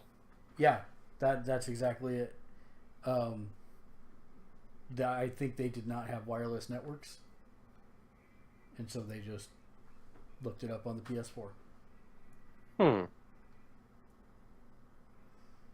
I'm 3 with parties you. in- I'm 3 with you. parties in 4. No, I'm actually stuck on a 3 parties in 4 days thing. Marvel Heroes. I've been playing Marvel Heroes, and people are like, well, what does Reddit say? And somebody's like, let me hold on. I'm pressing my home button and looking it up. Oh wow, you're like a whore for that game, aren't you? You're just I am totally. I am. I do wow. not. I do not fall down that rabbit hole often, like to that level. This game has its hooks in me pretty bad. Dude, now I didn't realize what was going on there, and I was just like, parties? What is he talking about? Mark doesn't have friends. Yes, I do. I have lots of friends. But wow, so you're just like knocking on doors and can I talk to you about my new Lord and Savior, Marvel Heroes? Yes, very much so. Very much so. Do you have a PS4? Do you like Marvel movies? That's right. May I come in? Would you like to hear of a gazillion reasons why you'd like this game? Because that's the developer. The developer's name is Gazillion. So That's hilarious. yeah, Kinda. that's pretty good. Matt, do you have? So that's a very interesting. I think the other thing that they would get, Dave, is access to Sony's data. Yeah, I mean, I know they would want that. But I'm just Maybe a distribution arrangement where they publish games like Sony games for the Chromecast or other devices, other Android, maybe an Android's games partnership with Sony. well, they did say that Sony did announce that they were gonna, or there was an announcement saying that was going to be a thing for Sony where they were doing mobile games. You remember, you heard about that one, right? Yeah, I did. So if Google jumps in, that could be exclusive to the Android platform. I don't know. They would just have to, for them not to cash in on iOS, that would have to be just huge amounts of money changing hands. Yep. Yeah, I don't know. But I think that's very interesting, Matt. Do you have any other ones that are not official, but you have been percolating on? I do have one. I didn't write it down because as I was keeping my list of 10, but the only other gonna one, drive that home at every opportunity, aren't you, Matt? I really am. I really am.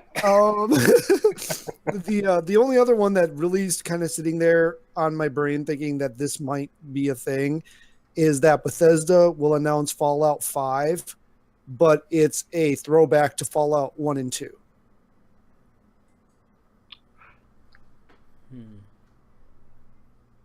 You know, because we kind of seen her, the Square is pushing out these 16-bit-esque RPGs. Yeah, we're kind of seeing a surgence, especially in the independent developer scene of older style games, and they'll just say, you know what, we're just going to do this game, but we're going to do it like the old style.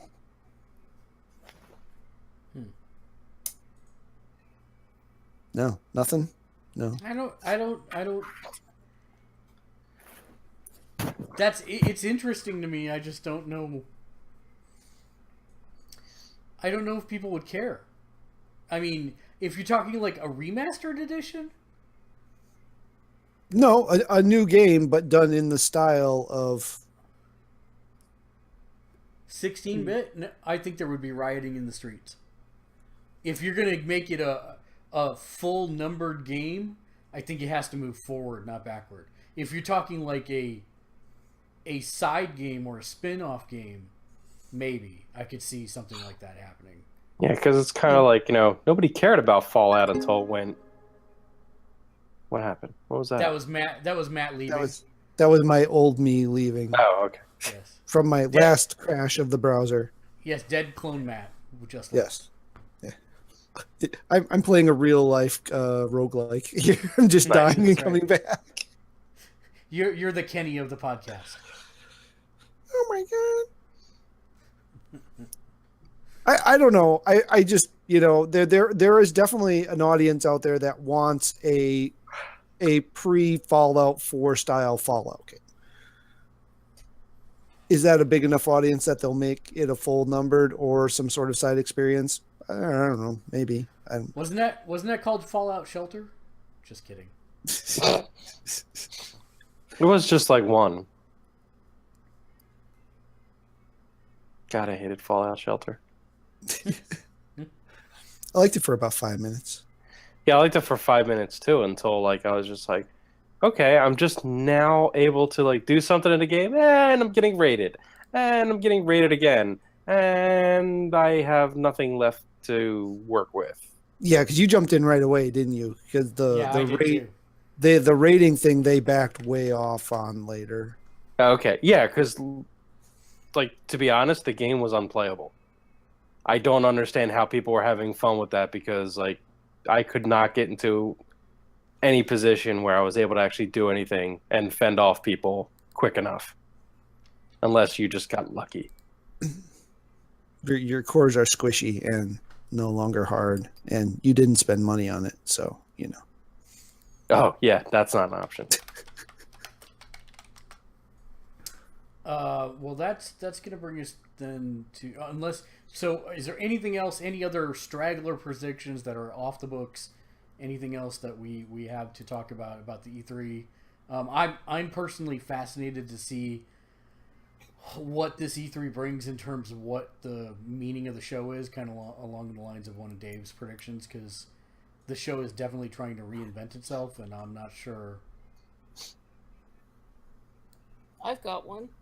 Go for it. Remember that pie in the sky thing where it's like, oh, for the Final Fantasy show, they'll announce some sort of crazy Final Fantasy 1 through 13. For the 30th anniversary. Yeah. They'll do something like that. Oh, that would be like the older ones on PSN or something like that. That would be horrible. Don't do that, Square. I can't afford that. So again, this isn't really a prediction as much as it is just a survey, I guess, kind of thing. But how much will this year's console killer PC be advertised to cost? $1,000, $2,000, or $4,000? $1,000 or less. I think the PC show will bear that out. I fully expect that no less than probably 35 to 40 minutes of the PC show will be dedicated to VR without wires this year, and how everybody's driving the innovation and the price down. But I think I don't know that, even in the last several shows, they really haven't called it the console killing PC. They called it value, or value gaming PCs or something like that. They haven't been knocking consoles like that for a while. Yeah, it's so. Yeah, no, the PC industry doesn't do it. The PC master race, troll monsters totally do it. Yeah. They should just they're missing out on such a huge opportunity because Steam rules the world in the PC. It just does. That's the default thing. You'd think Steam would come up with some kind of standard hardware that they could just sell like a box. Yeah, put Steam in. Why are you from 5 years ago tonight? Seriously. But did that happen? Yes. Being an idiot, yes. And they were $2,000 machines. Yes, it's called a Steam Oh, yeah, machine, and it was horrible. You can't do that. I'm hoping, I didn't put it on my list at all, but someone put a link on my face, or shared a link to me for a game called Lust for Darkness that's going to be on PC. There's no, console announcement, so I won't be able to play it unless I come into a bunch of money. But it's, described as a Lovecraftian BDSM horror game. I was like, it's a little light fare for you. And Kate was finally! When you go into a dimension where eldritch horrors are, and this was a quote from the article, eldritch horrors are writhing in ecstasy. Yeah. So I was I need this game. Please be at PC conference. Sounds like my Friday night. All right. That's definitely... That would cause nightmares. Well, Kate, I'll get it and I'll review it for you. How about that? Since I have a PC. That'd be definitely worse than what's... Oh, I have a computer. It just is old and can't play new games. Wait, did you say new games or nude games? I wasn't sure. Both. Okay, just checking. Well, no, it can play Honey Pop. Oh, please don't go there. All right. That's going to bring us to part of our show where we take a moment to thank all of our patrons. Those are folks who head over to patreon.com and have subscribed at least the $5 a month level. So thank you to Naomi, to Justin, to John, to Ian, to Regina, and to Bobby. Thank you all for supporting us. If you would like... That's not really a prediction. Oh, okay, go ahead. Remember I was saying about Tekken 7 will probably have something with their season pass? Yes. All the characters in the season pass are confirmed to be guest characters. They said no classic characters will be for money. And there was some data mine that they have air fireballs. It's going to be Morrigan. That would be an interesting choice. And she's never appeared in a 3D fighter before, so that would be very interesting. It could be Mega Man. It could be Mega Man. It could be, because they think there's probably going to be a couple more Street Fighter characters. But, Morrigan could definitely go in there as well.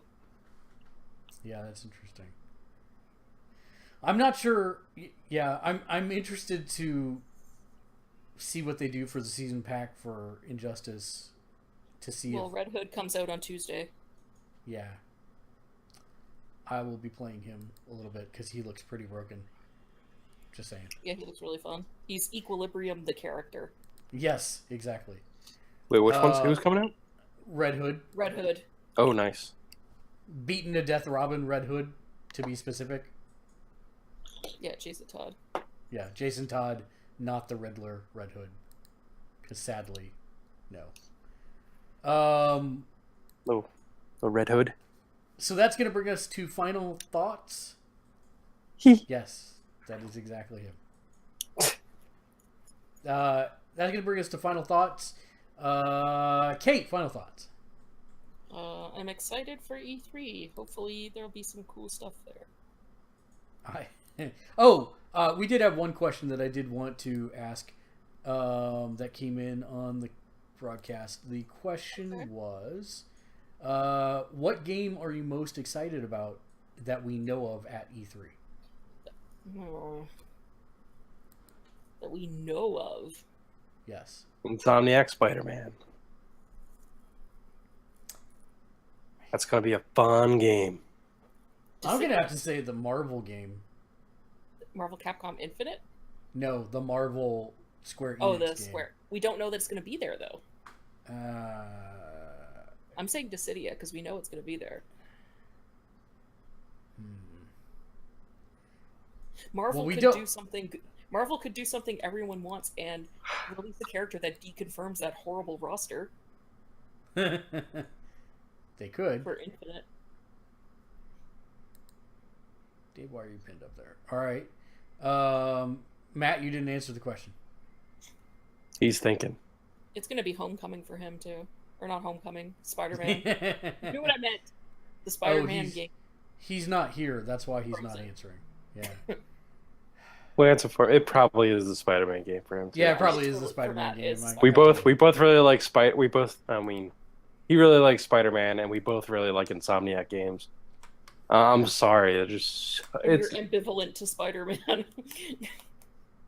I'm not. I mean, I like Spider-Man and everything. I mean, when they've done good Spider-Man games in the past, they're really good. This one should really be off the charts and just amount of like fun. Matt, I'll try this again. Are you back? He moved. Okay. So, Matt, what's your answer for the game you're looking forward to most at the show? Is he muted? No, he's just thinking. It's gonna be Spider-Man. Just say Spider-Man and move on. We all know it's Spider-Man. Oh, for me, yeah, Spider-Man probably. No, for the other Matt I've been speaking to for the last 3 minutes. You were frozen, so that's why you didn't know. All right. So that was your final thought, Kate, unless you have anything else to add? No. Okay. So then, Matt, how about you for final thoughts? Can he not Is he hear frozen me? again? He's No. frozen again. He's not frozen, but he's just not responding to me. Can you hear Matt? I mean, Matt? No. Okay, he's asking you for your final thoughts. Oh, yeah. I've got. He's all I'm seeing is like a YouTube video. Final thoughts. The new Darth Vader comic started today, and I need to read it. Fair enough. Then, Dave, your final thoughts. My final thoughts are that I'm dangerously low on Zelda and Crystal Pepsi. So this is probably going to be a ban next week. For And me. hey, welcome to 2002. For playing both Zelda and Crystal Pepsi. Here's your Steam box and That's- EA Origins. That's probably what did it. Crystal Pepsi is just setting me back. It's just killing your brain. It's more Reset like his Crystal mind. Meth Pepsi. Crystal Mepsi. Crystal Methsy. You know, this Marco Dojo thing is not convenient sometimes. So Nope. The way they make you log into it. Yep. Oh, Matt, talk about the Justice League reshoots. Matt, talk about the Justice League reshoots. Why can't he hear Justice me? League reshoots.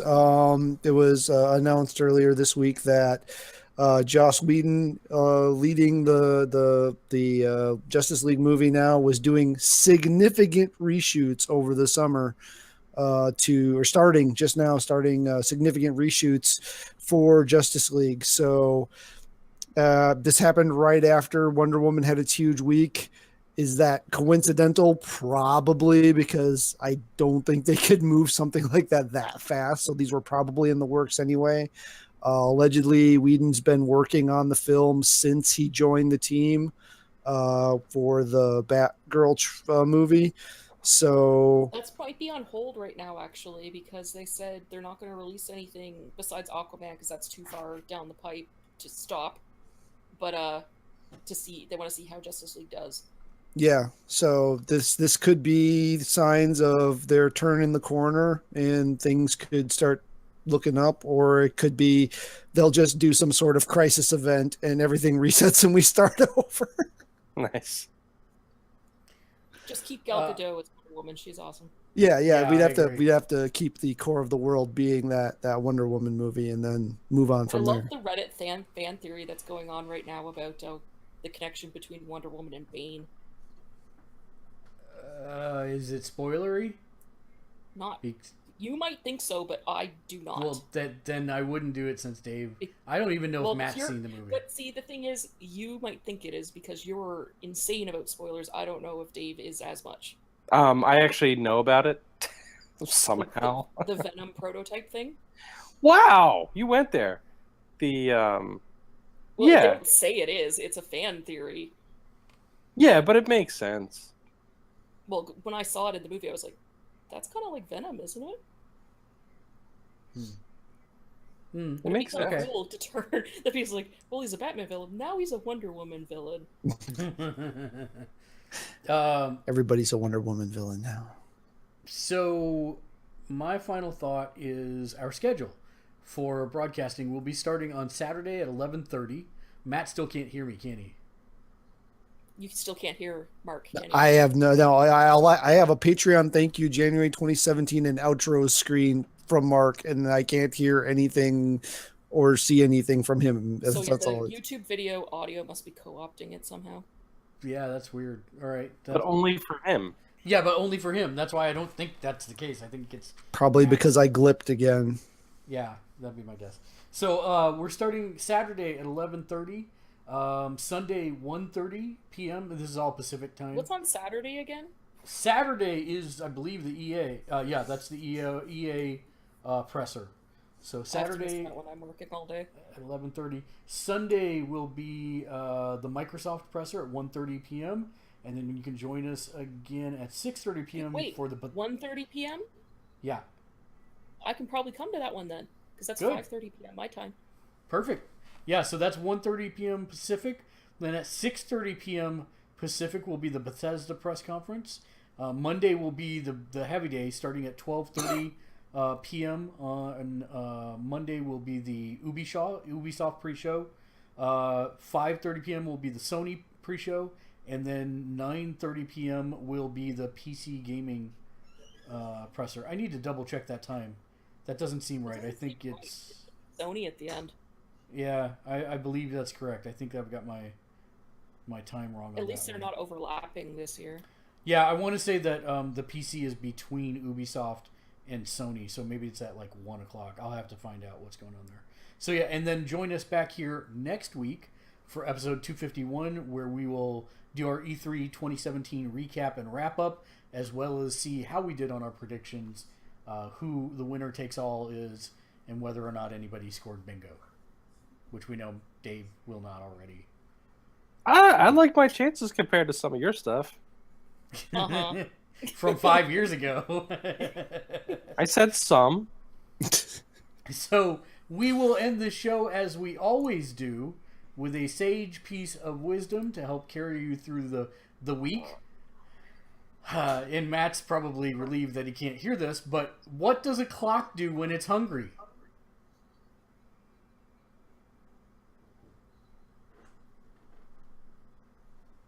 It goes back 4 seconds. Until next week, game on! What do I do?